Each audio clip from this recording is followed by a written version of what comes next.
to Major Moves in Leadership. My name is Rochelle Bridges. I am Major Bridges in the Army, and we are discussing cultivating a winning environment. Now, I know for my leaders out there that's killing the leadership game, you know exactly what I mean when you cultivate a winning environment. Because one, you built those relationships before you required buy-in, yes. You know what motivates your team. You did not create a single point of failure, which means that you were hoarding information. You didn't hoard the information. You shared it freely. You trained your team. Any new skill you have, you trained your team on it and you shared that knowledge. You also mentoring your team. That's another part. That's what we're talking about today. You mentored them. You've given them that guidance. You've given them that encouragement and motivation to achieve their personal and professional goals. You are killing the leadership game. My hat goes off to you. Kudos to you. My leader that has been in a leadership role for an extended amount of time, you're thinking to yourself, this is the way I've always done it. I may listen and may go in one ear out the other, but we'll see what happens. Not a problem. We're going to add to your leadership kit bag yet again. For my new leaders that are new to the leadership role, you're like, what does it mean to cultivate a winning environment? Think back when you were in grade school and you said they had those two team captains and they were picking people, pick, right? You had that one team captain that was always winning. They were winning everything. And you will always think to yourself, please pick me. I want to be a part of the winning team, right?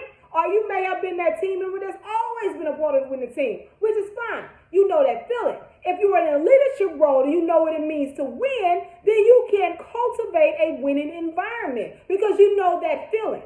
That is encouraging your team members to fulfill their personal and professional goals. That means that you set the conditions for them to be greater because you understand that leadership is not about you. Exceptional leadership is a lifestyle.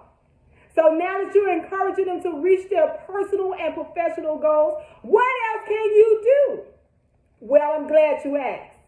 You can set goals for your organization, for your team that is nested with your higher organization goals with that vision, right? You have a vision you can see clearly. You want to navigate. You know which direction you're heading. However, you need to have a conversation with your team.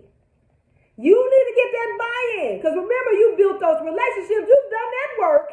So now you need to get buy-in. And part of getting buy-in is having a conversation with your team members and them saying, okay, so we want to increase our productivity by 15 to 20%.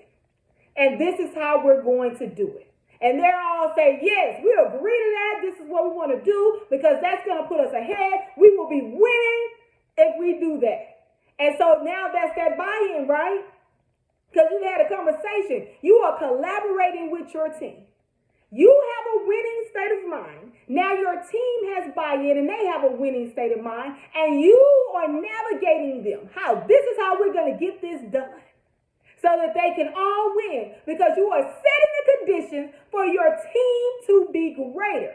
By collaborating, having a conversation. Now, here's the thing. You can't possibly be a mentor to someone who is older or more seasoned than you.